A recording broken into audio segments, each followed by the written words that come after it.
What's up, sneaker YouTube? It's your boy FB Kicks and Gear, and I am back with another legit checking slash QC guide. This time we are doing the Jordan 4 Military Black, and I know it's right around that back to school time, and the Military Blacks are arguably one of the most solid kind of versatile Jordan 4s that have released in the past year or so. So I figured, let me do you guys a favor and let's compare the authentic pair to the rep pair, and we'll see where they stack up.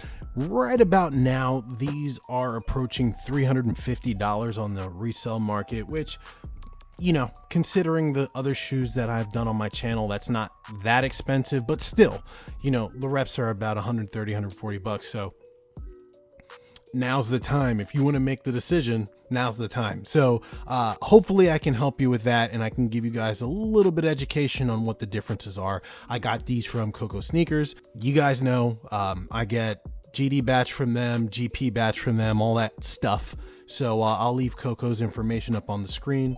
Hit them up, do your own research. You guys know the deal. So let's take a look at the boxes real quick, and the only thing that I'm going to take a look at really when it comes to the boxes is just the labels, because the boxes don't matter. On top you have the authentic pair, on bottom you have the rep. You've got some slight font size differences, a little bit bigger font on the authentic pair than on the rep, but other than that they more or less look the same. The boxes definitely, the retail box definitely feels a little bit sturdier than the rep box.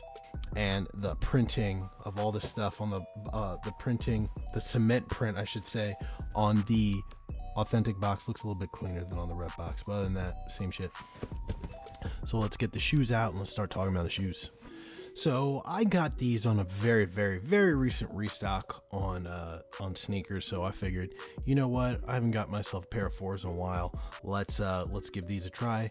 And then I was like, I can make content out of it too, because these are a solid release. They go with everything. They're white, gray, and black.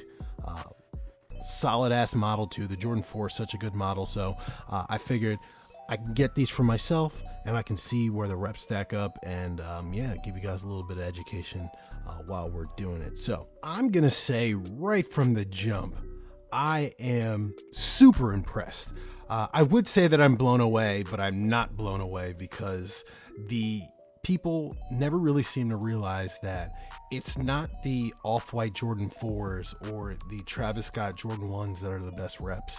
It's honestly, the best reps are the ones of the GRs, the ones that are I would call them sleepers, but like, it's shoes like that. It's shoes like these. It's the Jordan 1 Heritages. It's the Jordan 1 Brotherhoods. It's things like that. Those are the shoes that are always, the reps are always literally at that level with retail. And I've got to say it, I am super impressed right now. Right in front of me, I can see a shoe that is like 98% exactly the same as the authentic pair. There are a few differences that I can see right off the bat, but not huge differences. But let's point out what I'm talking about, and we'll kind of go from there. So we have a quick 360 of the authentic shoe right here. Take a look at you know, how the leather cuts are shaped, things like that, and we'll do a quick 360 of the rep.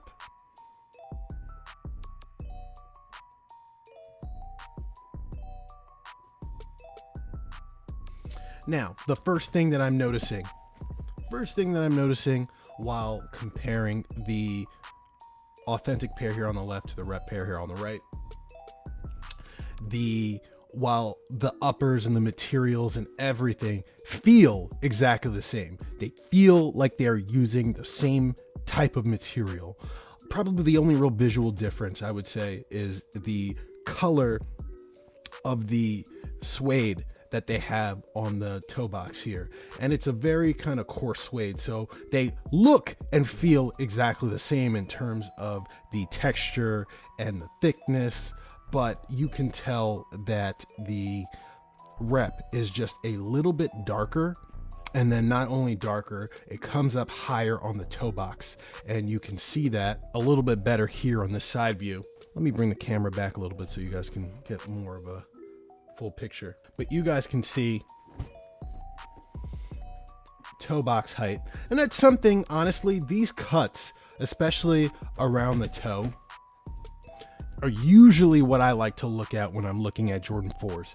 The cuts on the reps are usually larger and thicker and bigger, along with the stitching. I don't know if you guys can see it. Along with the stitching is usually a little bit bigger on the rep pair, and that's the same case here.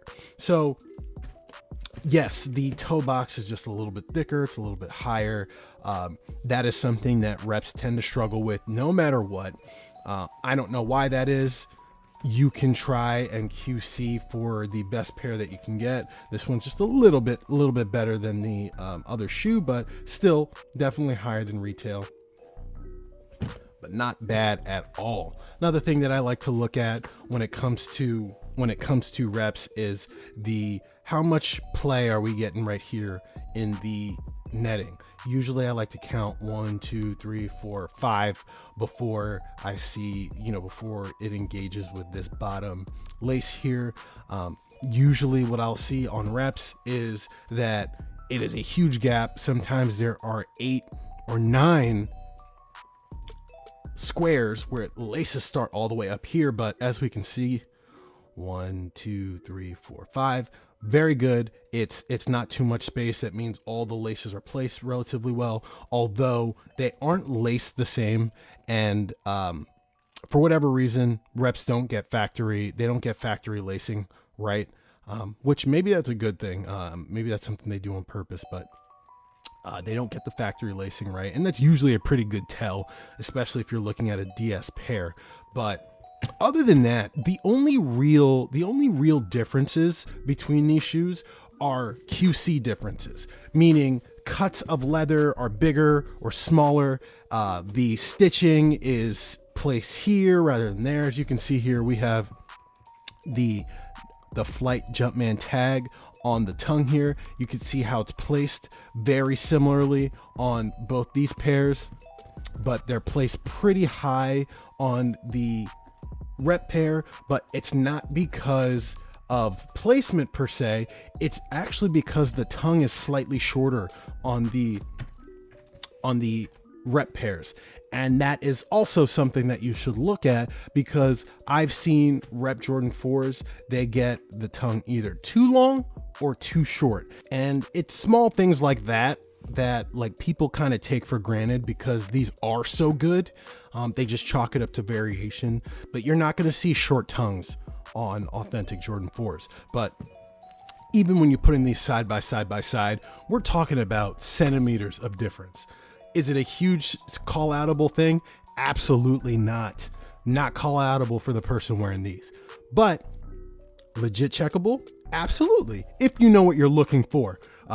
Everyone knows Jordan Brand isn't the best when it comes to QC, so they're not going to get things perfect, but there are things that you want to look at on a Jordan 4 that should be structured a certain way that you'll be able to point out the authentic pair if that's what you want, but you can also QC the best you can for the rep pair as well. Speaking of QC, they're overall pretty much the same. I don't see anything glaring on my authentic pair that I wouldn't really see on the rep. They look very good. Colors, you guys know that I'm a stickler for colors, but they really got it right here.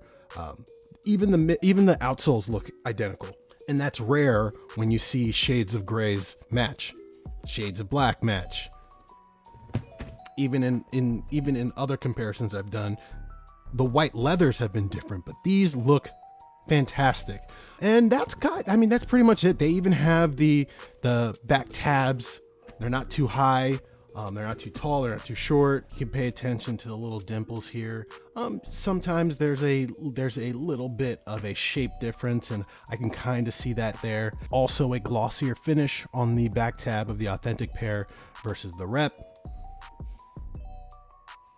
You can see how the authentic pair catches the light a certain kind of way. you know, very, very minor things, and that might be something that you hold on to when you're doing your legit checking. But other than that, the materials feel exactly the same. I'm thoroughly impressed by this.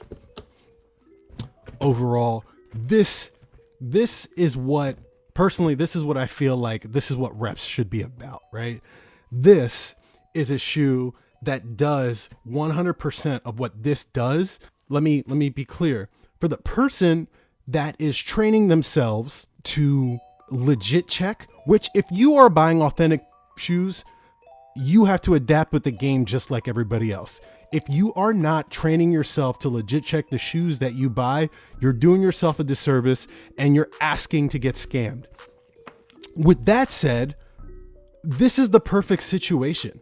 This is something that folks can wear confidently, don't have to pay the $350 price tag for, but the person that pays attention, the person that wants an authentic pair and is training themselves to adapt to this new market that has reps in it, they should, if they do their homework, they should be able to not be scammed by this. Or if they do come across this, know like, hey, no, that's not for me. I want the authentic pair.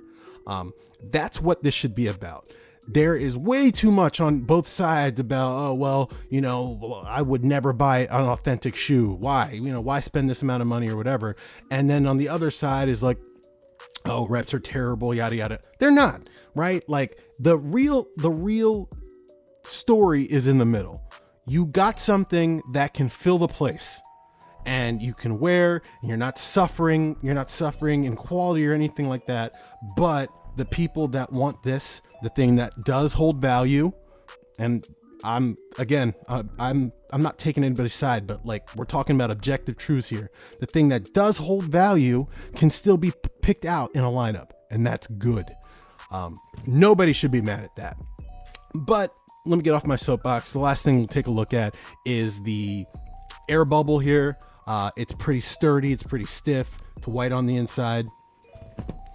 The rep pair, it's pretty sturdy. It's pretty stiff. And let's see how they look right next to each other so you guys can see. More or less, they're shaped the same, placed the same. Another slight difference that I see is that the whites are colder and cooler on the authentic pair than the white here. It's almost like it's a little bit warmer. Is that a big deal? Absolutely not. We probably added an extra layer of paint here where the reps probably cut some corners, but other than that, they look identical.